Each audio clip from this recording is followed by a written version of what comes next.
Naka-move on na nga ba si Dominic Roque kay Bea Alonzo? At may bagong relasyon na ba ang aktor? Well, usap-usapan ngayon sa social media at ito ay naging bahagi din ng isang page na kung saan ang page na ito ay pinaniniwalaan na hindi nag-a-update ng fake news. Walang iba kundi ang Reddit. Ang nakakakilig na eksena, ang video nila Dominic Roque at Sue Ramirez sa isang bar na kung saan ay spotted at ito ay video talaga na ang dalawa ay nag-kiss o ito ay isang smack, lips to lips. Hinawakan nitong si Sue Ramirez ang mukha ni Dominic at doon nga inilapat ni Dominic ang kanyang halik sa nasabi nga pong magandang dalaga na si Sue. Marami ang nahook sa nasabing video dahil makikita pang nakahawak ang kamay kay Sue matapos ang kissing scene nila.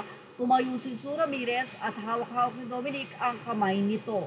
Kaya naman ang tanong ng netizen, sila na ba ang bago ngayon? Ano nga ba ang namamagitan kay Sue? Isa na bang itong dahil baka daw influence sila ng maaaring tipsy o nakainom?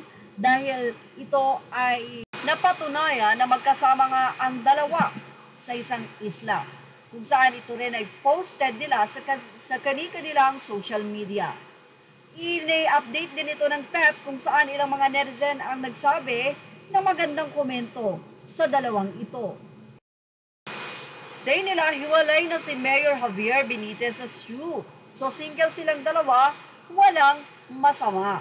Say naman isa, may jowa si Sue na politiko parang mayor ata or gov.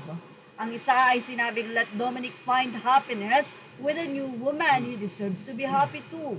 At say naman ng ilang pang netizen, beso lang yan, uy. Say ng isa, yep, beso lang sa mismong lips. Ang layo naman sa beso niyan. Ha ha ha.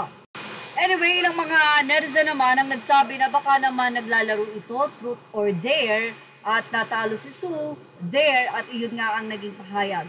Pero ayon sa mga netizen, the fact na magkasama sila sa nasabing lugar na iyon at tila magkatabi pa ay mukhang may namumuo na ngang romance kila Dominic Roque at Sue Ramirez. So ito po ay viral na sa mga social media.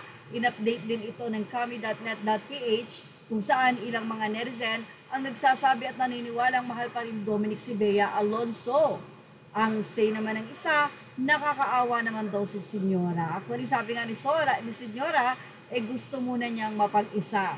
Wala pa nga nagiging update dito o paglilinaw sila Dominic Roque at itong si Sue Ramirez kung ano nga ba ang nasabing halikan na iyon.